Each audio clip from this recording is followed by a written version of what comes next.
Gain कब arise होता है, किसी भी एसेट के ऊपर कैपिटल गेन कब लगता है। देखिए कैपिटल गेन कब लगता है ये जानने से पहले हमें ये पता होना चाहिए कि कोई भी एसेट जो है वो कैपिटल एसेट है या नहीं। अगर कोई भी एसेट कैपिटल एसेट की डेफिनेशन में आती है तो ऑब्वियसली उसके ऊपर कैपिटल गेन भी आएगा, लेकिन अगर कोई प्रॉपर्टी कैपिटल एसेट की डेफिनेशन में ही नहीं आती है तो उसके ऊपर कैपिटल गेन नहीं लगेगा। ठीक है, तो जब भी आप किसी प्रॉपर्टी के ऊपर सोचें कि इसके ऊपर कैपिटल गेन आएगा या नहीं आएगा, तो आपको सबसे पहले कैपिटल एसेट की डेफिनेशन को कंसीडर करना है। अगर उस डेफिनेशन के अंदर वो एसेट लाई करती है तो उसके ऊपर कैपिटल गेन लगेगा, अदरवाइज कैपिटल गेन नहीं लगेगा। तो आज हम डिस्कस करने वाले हैं कैपिटल एसेट की डेफिनेशन को। कैपिटल एसेट की जो डेफिनेशन है वो as per income tax act section 2 subsection 14 में दी गई है। ठीक है, सेक्शन 2 सबसेक्शन 14 के अंदर कैपिटल एसेट की डेफिनेशन दी गई है। आपको अपने साथ ये सेक्शन खोल के बैठना है, अगर आपके पास सेक्शन है तो ठीक है, कॉपी है तो आप इस सेक्शन को खोल लीजिए ताकि बहुत अच्छे से आपको समझ में आ जाए। देखिए सबसे पहले हमारे पास क्या है, कोई भी प्रॉपर्टी चाहे वो हमारे बिजनेस से कनेक्टेड हो या ना हो, whether it is connected to our business और प्रोफेशन और नोट, यानी कि अगर कोई प्रॉपर्टी आपके बिजनेस से कनेक्टेड है तो भी वो कैपिटल एसेट है। कोई ऐसी प्रॉपर्टी जो आपके पास है but it is not connected to your business और प्रोफेशन, ठीक है, whether it is connected to your business और नॉट, वो दोनों ही केसेस में आपके लिए कैपिटल एसेट रहेगी। आप ये नहीं कह सकते कि मेरे लिए ये एसेट जो है कैपिटल एसेट नहीं है बिकॉज मैं इसको अपने बिजनेस में यूज नहीं कर रहा, नहीं ऐसा नहीं है। बिजनेस के अंदर यूज होगी तो भी वो कैपिटल एसेट मानी जाएगी, बिजनेस के अंदर यूज नहीं होगी तो भी वो कैपिटल एसेट मानी जाएगी। दूसरी सबसे बड़ी चीज, एनी सिक्योरिटी, कोई भी सिक्योरिटी जो किसके पास है, फॉरेन इंस्टीट्यूशनल इन्वेस्टर के पास है, which has invested in such securities as per SEBI regulations, यानी अगर एफआईआई ने, फॉरेन इंस्टीट्यूशनल इन्वेस्टर ने क्या किया, कोई भी सिक्योरिटी परचेज की, ठीक है, कोई भी सिक्योरिटी परचेज की, चाहे ध्यान रखिएगा चाहे वो as a stock in trade purchase की हो या फिर और इन्वेस्टमेंट पर्पज से उसने दिखाई हो, यानी कि उसने क्या किया, फॉरेन इंस्टीट्यूशनल इन्वेस्टर ने प्रॉपर्टी खरीदी और ये दिखा दिया कि ये प्रॉपर्टी मेरे लिए as a stock in trade है, हमें फर्क नहीं पड़ता। अगर फॉरेन इंस्टीट्यूशनल इन्वेस्टर ने ली है तो हम उसे कैपिटल एसेट ही मानेंगे। अगर उसने यहाँ पैसा इन्वेस्ट कर दिया तो दैट मींस उसको कैपिटल एसेट ट्रीट किया जाएगा। क्लियर।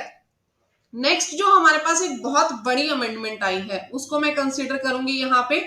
देखिए अगर हम बात करें यूलिप की, ठीक है, यूनिट लिंक्ड इंश्योरेंस प्लान, अगर यूलिप की बात की जाती है तो 1 फरवरी 2021 के बाद, ध्यान रखिएगा 1 फरवरी 2021 के बाद की बात हो रही है यहाँ पे, अगर उसके बाद कोई भी यूलिप इशू हुआ है जिसकी एग्जम्पशन 1010D में नहीं आती, 1010D में नहीं आती मतलब देखिए आपने यूलिप दिया, यूलिप की पर एनम जो एग्रीगेट वैल्यू जा रही है, जो एग्रीगेट प्रीमियम आप कह रहे हैं, प्रीमियम जो आपका एग्रीगेटली जा रहा है वो 2,50,000 से अगर ज्यादा है तो इसको भी कैपिटल एसेट माना जाएगा। लेकिन अगर प्रीमियम एग्रीगेटली 2,50,000 से कम है तो वहां पे उसे कैपिटल एसेट नहीं माना जाएगा। देखिए मैं आपको विद एग्जांपल समझाती हूं। एक पर्सन है ए,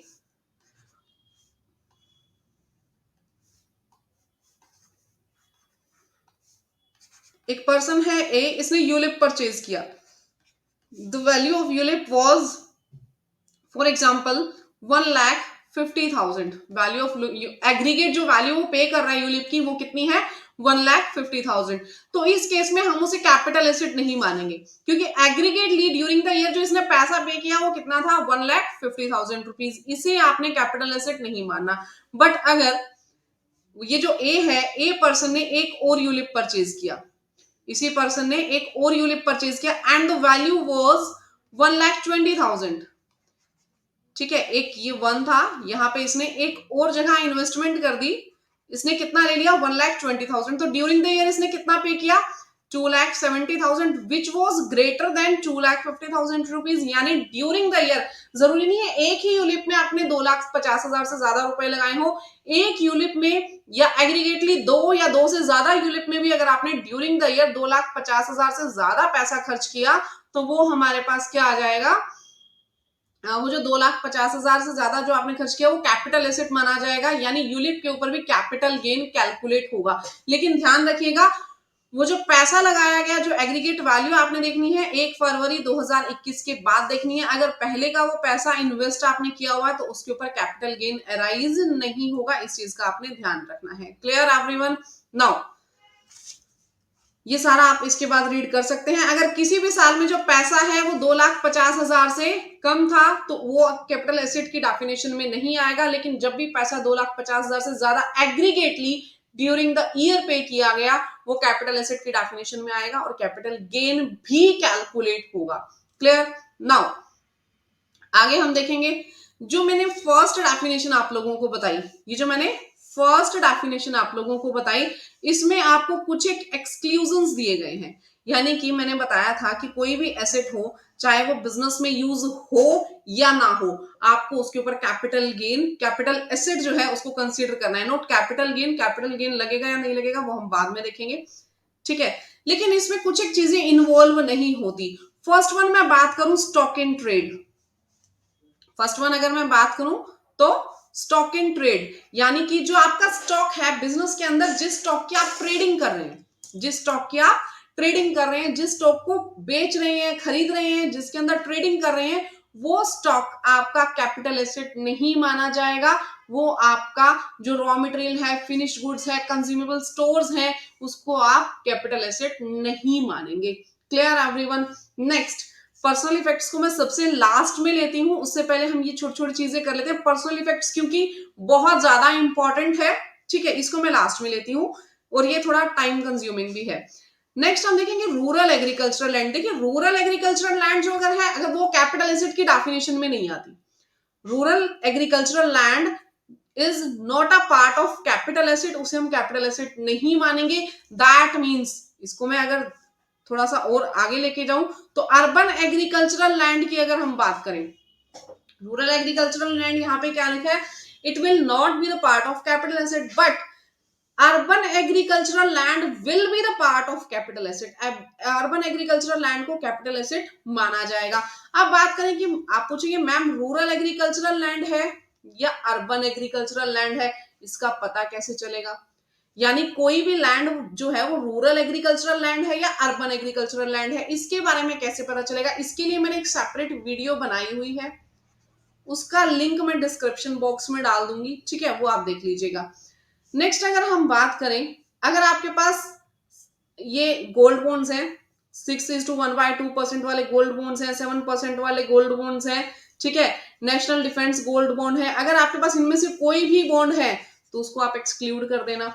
गोल्ड डिपॉजिट बॉन्ड है, अगर इश्यू हुए हैं गोल्ड डिपॉजिट स्कीम के अंदर, डिपॉजिट सर्टिफिकेट्स हैं जो कि इश्यू हुए थे गोल्ड मोनेटाइजेशन स्कीम के अंदर, ठीक है, which are notified by the central government also, ये अगर आपने खरीदे हुए हैं तो ये कैपिटल एसेट की डेफिनेशन में नहीं आएंगे। ये तो सिंपल सी दो चीजें थी जो मैंने आपको बता दी। नाउ नेक्स्ट हम आते हैं द मोस्ट इंपॉर्टेंट पॉइंट भी, which is personal effect, which is personal effects.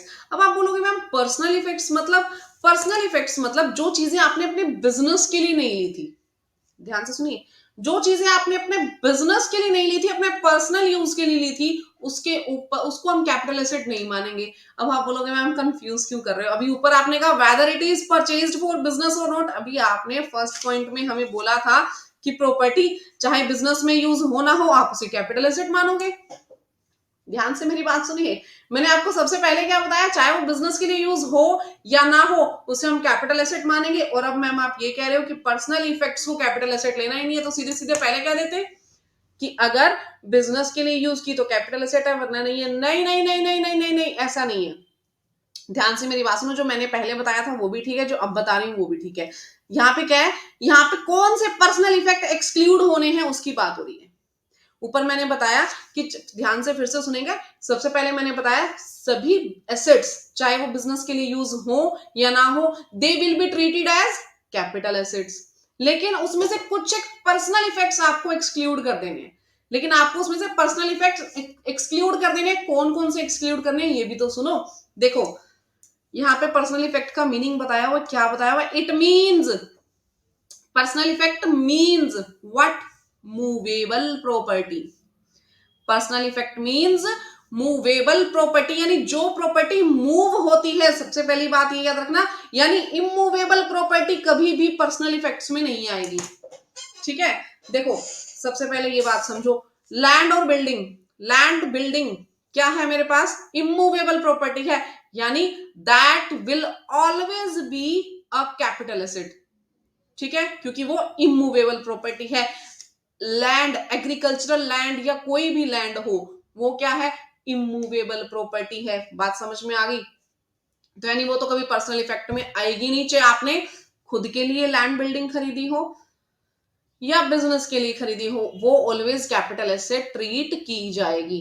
यहां तक मेरी बात समझ में आ गई? अब मेरी बात सुनो, सेम मूवेबल प्रॉपर्टी बिजनेस के लिए भी यूज हो सकती है और पर्सनल इफेक्ट के लिए भी, यानी कि जैसे रेफ्रिजरेटर, एसी, ये सब चीजों की मैं बात करूं, अगर एसी मैंने बिजनेस में यूज किया तो वो मेरी बिजनेस एसेट बन गई, अगर मैंने उसको घर पे यूज किया तो वो पर्सनल इफेक्ट की एसेट बन गई। ध्यान से बात सुनिएगा, अगर मैंने एसी घर यूज किया वो पर्सनल इफेक्ट की एसेट बन गई, अगर एसी मैंने बिजनेस में यूज किया वो कैपिटल एसेट बन गई। क्लियर? फ्रिज अगर मैंने घर में यूज की तो क्या हुआ, वो पर्सनल इफेक्ट की एसेट बन गई। फ्रिज अगर मैंने अपने बिजनेस में यूज कर ली वो कैपिटल एसेट बन गई। यहां तक बाइफर्केशन आप लोगों को क्लियर हो गया होगा। आगे देखेंगे, देखिए जो मूवेबल प्रॉपर्टी है उसमें क्या क्या आ जाएगा, वियरिंग अपीयरेंस आ जाएंगे, आपके फर्नीचर आ जाएगा जो भी आपने पर्सनल यूज के लिए लिया हुआ है। ठीक है, यानी जो भी चीजें आपने अपने घर में यूज की, बिजनेस के लिए यूज की ही नहीं है, बिजनेस में कहीं इन्वॉल्व ही नहीं किया उनको। क्लियर? Just a second.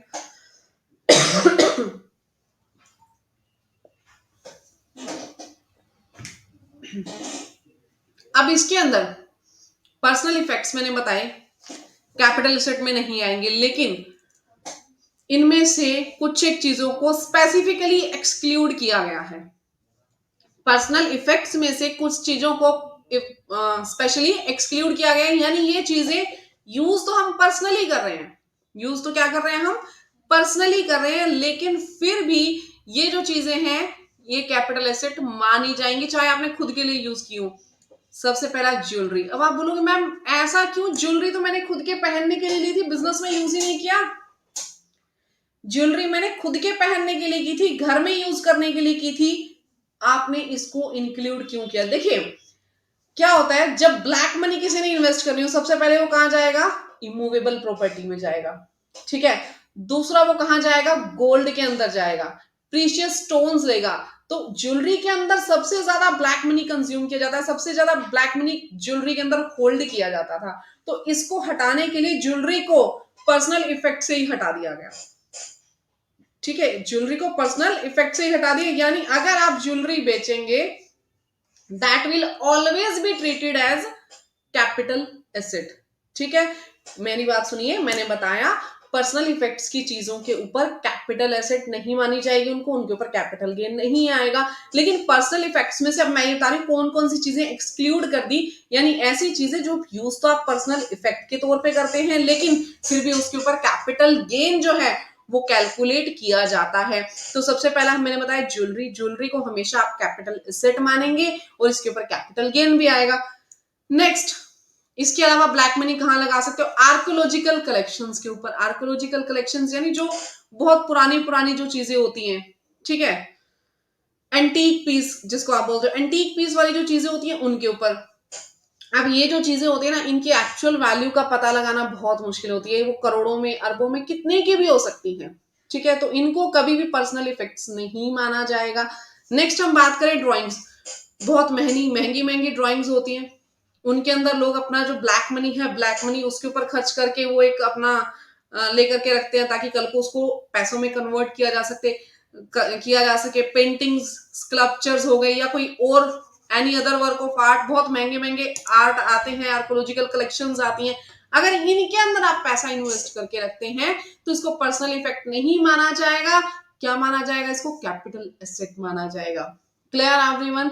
ठीक है जी, तो हमने देखा कि वैसे तो सभी बिजनेस, कोई भी एसेट बिजनेस एसेट हो या ना हो, उसे हम कैपिटल एसेट मान के चलते हैं, लेकिन कुछ एक पर्सनल इफेक्ट्स की चीजें जो है वो इसमें से एक्सक्लूड कर देते हैं, जिसमें सिर्फ और सिर्फ मूवेबल प्रॉपर्टी आती है, इमूवेबल प्रॉपर्टी नहीं आती। लेकिन पर्सनल इफेक्ट में से भी कुछ चीजें हटा देंगे जिनको ऑलवेज कैपिटल एसेट मानेंगे। सबसे पहले jewellery, archaeological collection, drawing, painting and sculptures, any other work of art. तो ये मेरे पास कंप्लीट डेफिनेशन थी किसकी, कैपिटल एसेट की। ठीक है, तो कैपिटल एसेट की डेफिनेशन आप लोगों ने कर ली। अगर कोई भी एसेट कैपिटल एसेट की डेफिनेशन में नहीं आती है तो ध्यान रखिएगा उसके ऊपर कैपिटल गेन भी कैलकुलेट नहीं होगा। तो अब आप पूछेंगे मैम क्या सिर्फ एक यही सिंगल कंडीशन थी कैपिटल गेन की मतलब कोई भी एसेट अगर कैपिटल एसेट है तो हमें कैपिटल गेन उसके ऊपर कैलकुलेट कर लेना है? नहीं नहीं नहीं नहीं नहीं नहीं, नहीं। कैपिटल एसेट की डेफिनेशन तो कर ली, अब ट्रांसफर की डेफिनेशन देखेंगे। कैपिटल एसेट की डेफिनेशन तो कर लिया, ट्रांसफर की डेफिनेशन देखेंगे, क्योंकि कोई भी कैपिटल एसेट के ऊपर कैपिटल गेन कब आएगा, जब कैपिटल एसेट ट्रांसफर की जाएगी। तो इसके नेक्स्ट पार्ट में मैं आपको बताऊंगी ट्रांसफर का मीनिंग क्या है, जब कैपिटल एसेट ट्रांसफर करेंगे तभी तो कैपिटल गेन आएगा। नेक्स्ट वीडियो में हम ट्रांसफर के डेफिनेशन को डिस्कस करेंगे। अगर ये वीडियो आप लोगों को अच्छी लगी हो तो वीडियो को लाइक, चैनल को सब्सक्राइब करना मत भूलना, ताकि इस तरीके की इंपॉर्टेंट वीडियोस आप लोगों को टाइमली बेसिस पे देखने को मिलती रही। Thank you, bye bye, take care everyone.